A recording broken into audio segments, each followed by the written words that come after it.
Ladies and gentlemen, please welcome businessman and Executive Vice President of the Trump Organization, Donald J. Trump, Jr.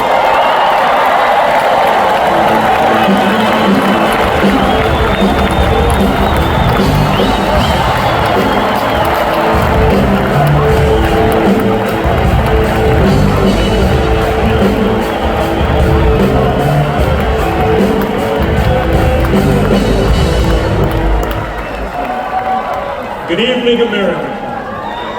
Before I begin my remarks, I'm going to do something a little uncharacteristic. A Trump is going to give up the microphone. Doesn't happen often, you may never see it again.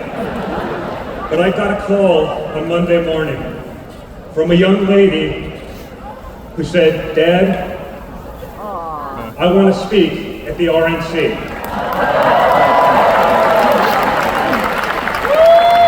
I want to speak at the RNC because I want America to know what my grandpa is actually like."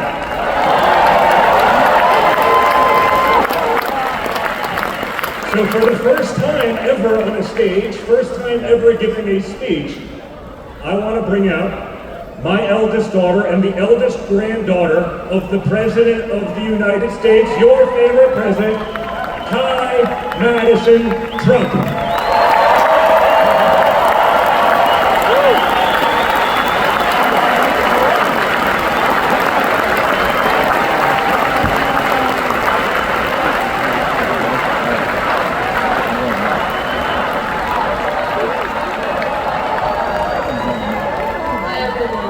My name is Ty Madison Trump.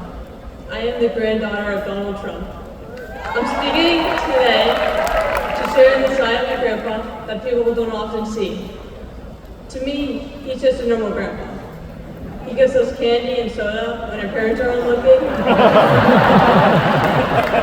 He always wants to know how we're doing in school. When I made the high honor roll, he printed it out to show his friends how proud he was of me.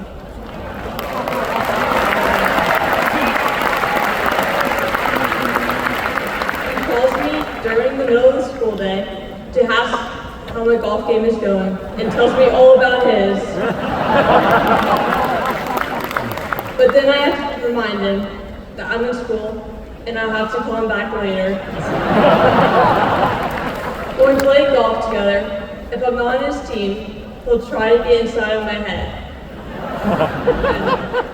And he's always surprised that I don't let him get to me. But I have to remind him I'm a Trump too.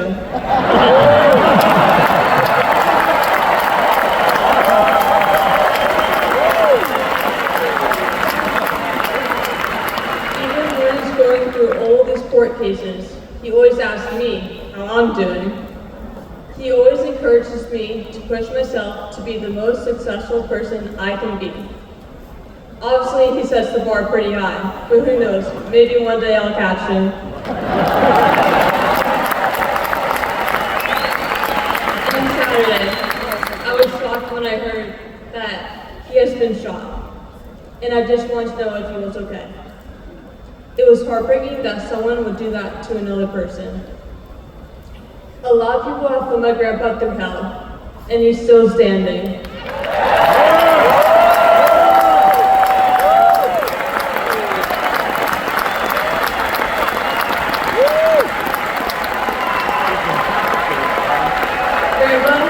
You are such an inspiration, and I love you.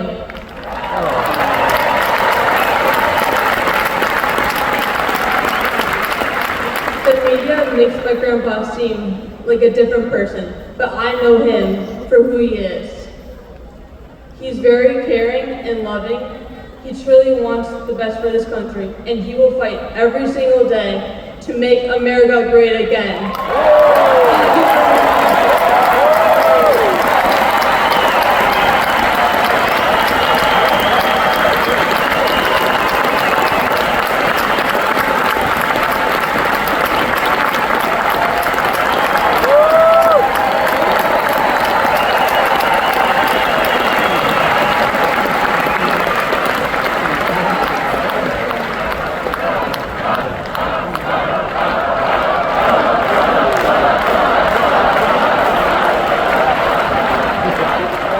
proud moments this week from my family.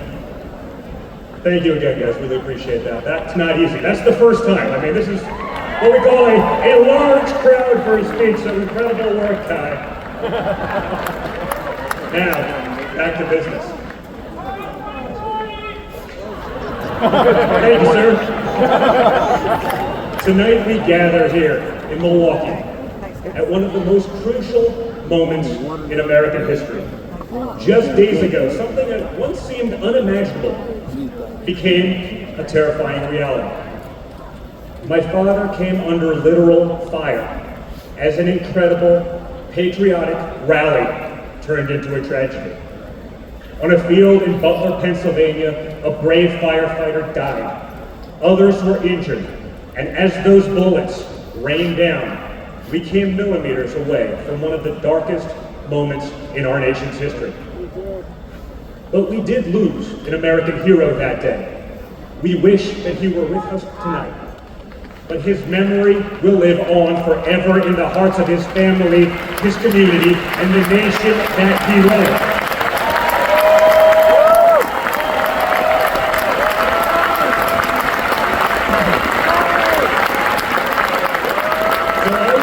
Take just a moment tonight to express our gratitude for the life and service of American hero, Corey Comparatore.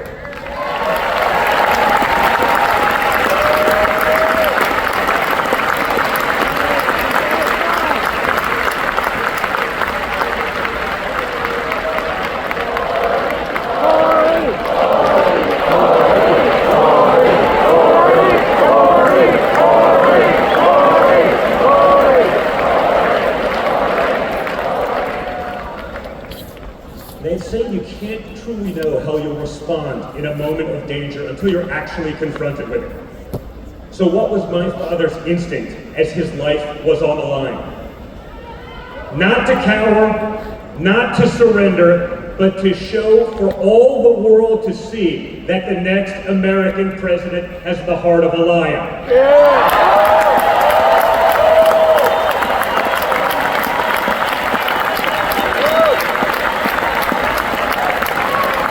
That the next American president has the courage to put the American people first once again.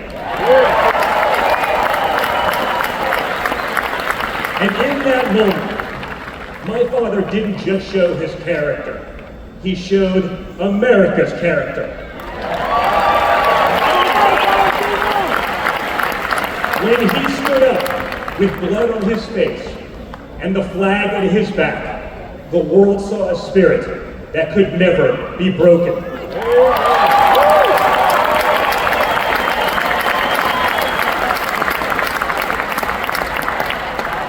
And that is the true spirit of America. America knows what it's like to be down.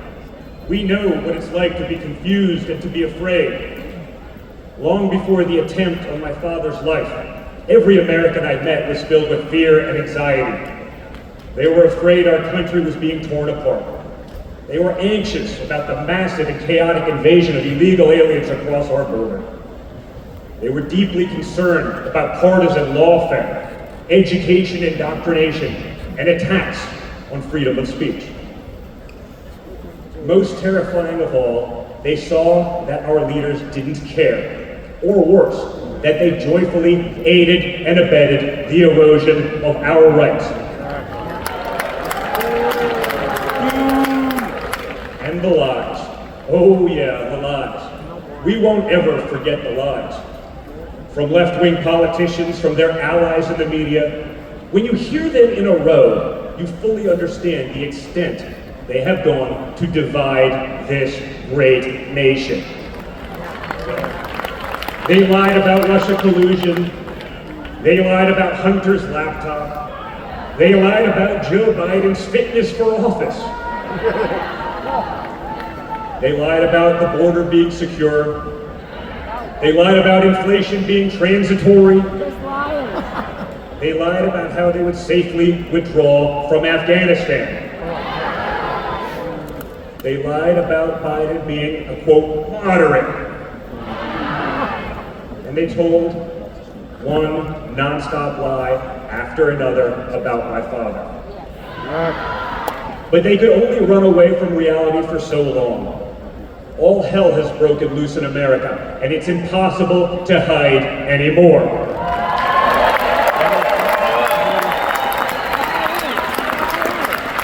Remember Build Back Better? Instead, we got broke, bumbling Biden. Nothing is built, nothing is back, and nothing is better. Bridges are collapsing, our credibility is crumbling, and our money is worth less and less every single day. It was just one giant bait and switch, and normal Americans are the ones left holding the bag. Housing costs, gasoline prices, grocery bills just keep going up. Wave after wave of illegal aliens, deadly drugs keep pouring across our border. Meanwhile, pro-crime district attorneys have turned our cities into giant crime zones. They've turned criminals into victims, prosecutors into criminal defense attorneys, and police into public enemies. Left-wing activists are pretending to be educators, teaching our kids that there are 57 genders, but they can't even define what a woman is. On one hand, they think free speech protects their right to expose your children to explicit drag shows. On the other hand, they want to put you in jail for making a meme. It's like the entire world has been turned upside down. Does any of this sound like a country that's going in the right direction? No! And honestly, who is actually running the country anyway? It's obviously not Joe Biden. So who are they asking us to elect? Seriously, who's running things?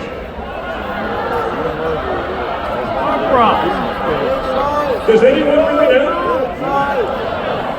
Is it Jill? Is it Hunter? Barack Obama? Maybe it's the ghost of Corn Pop.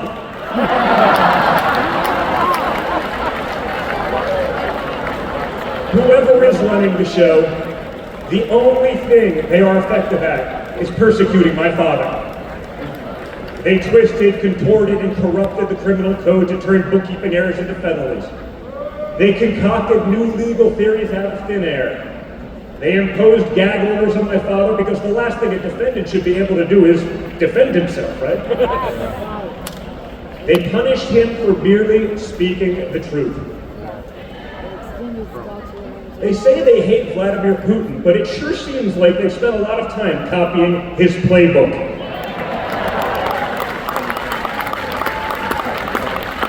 In this country, we don't criminalize political differences. We debate them. We vote on them. But we don't make you choose between picking a party or picking a jail cell.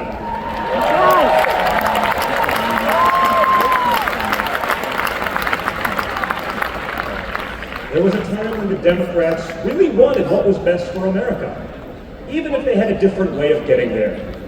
It was the party of Franklin Roosevelt, John F. Kennedy, and Martin Luther King Jr.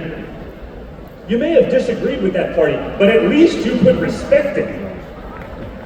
But this new extreme Democrat party, they want us to somehow believe that the only way forward is going backwards, where hiring decisions are based solely on race, where justice is only for those with the right opinions, where streets are a luxury only for the elite, where economic opportunity exists only when you know the right people.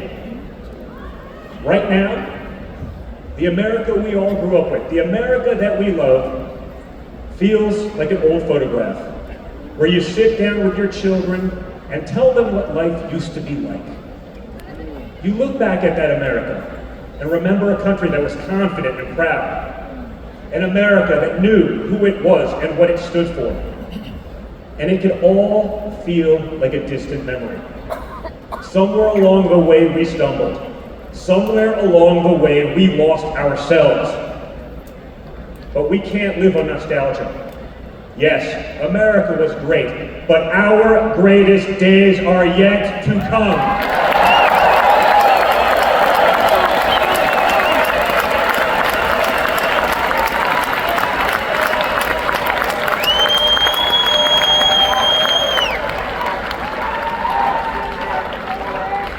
Because no matter how far off that old photo may feel, it's not the end of our story.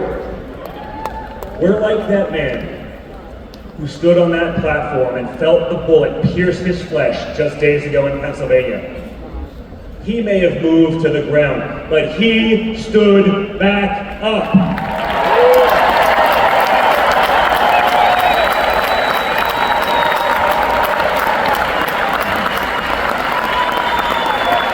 And when he did, my father raised his fist into the air. He looked out at the crowd, and what did he say?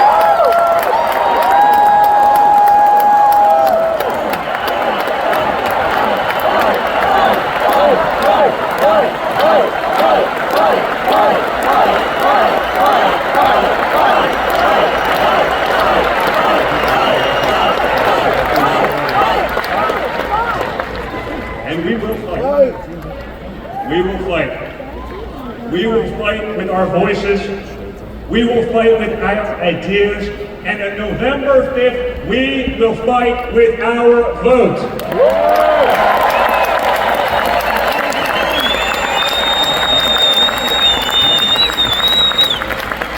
I've always been proud of him, but I've never been prouder of my father than I was in that moment. That's when the world found out that there is tough, and then there's Trump tough.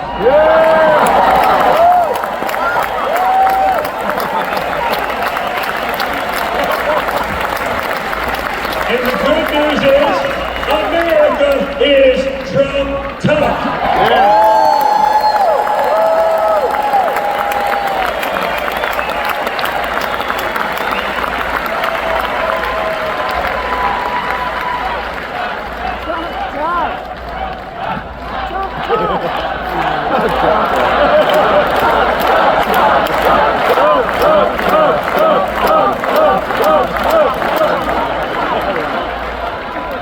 In 1912, more than a century ago, another legendary Republican president came right here to Milwaukee.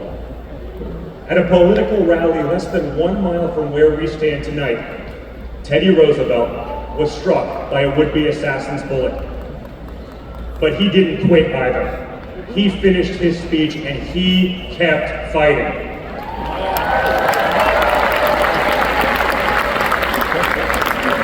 My friends, I don't believe in coincidences, but I do believe in God's plan.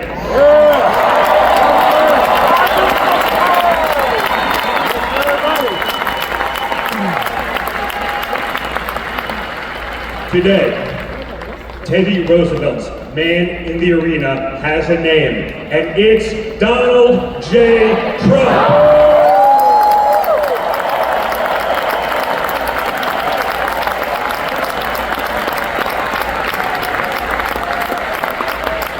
Remember, my father didn't have to run for re-election this year. He doesn't need the money, the fame, the power. Frankly, he doesn't need the witch hunts, the phony investigations, or the political prosecutions either. But he knew he had to run if there was any chance at saving America. Thank you, Trump! He's not doing it for himself. He's doing it for everyone here tonight, for everyone watching at home. Thank you! No matter who you are, you can be a part of this movement to make America great again. Look at me and my friend J.D. Vance. A kid from Appalachia and a kid from Trump Tower in Manhattan. We grew up worlds apart, yet now we're both fighting side by side to save the country we love. And by the way, J.D. Vance is going to make one hell of a vice president.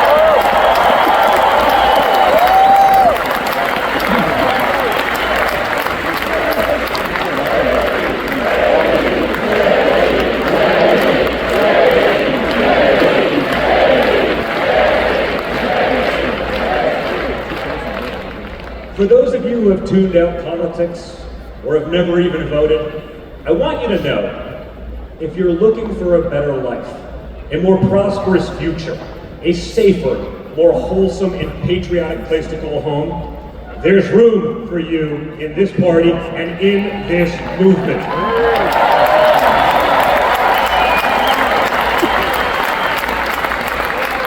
In fact, you're the ones who matter most of all. My father has always said that the people he gets along with best are the people who really work for a living.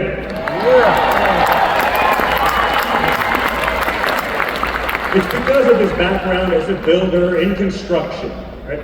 In construction, it doesn't matter how smart your architect is if you don't have the best guys laying the bricks. People with grit. People who get their hands dirty. That's a big problem with Washington, D.C. Most of the bureaucrats who rule over us have never built anything in their lives. It's time to build something real, something tangible, something that will last and leave this country better off for our children. That's my father's mission.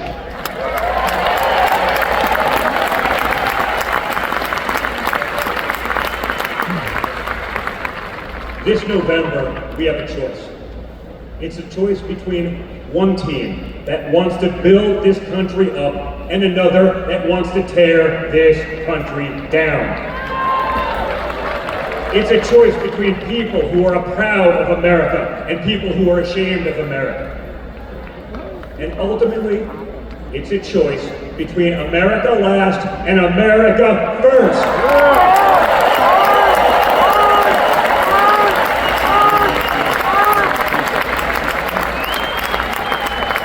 So if you love this country from the bottom of your heart, if you want to bring back common sense, if you want to save the American dream, if you want to stand up and fight for the future of our nation, you must re-elect my father, Donald J. Trump.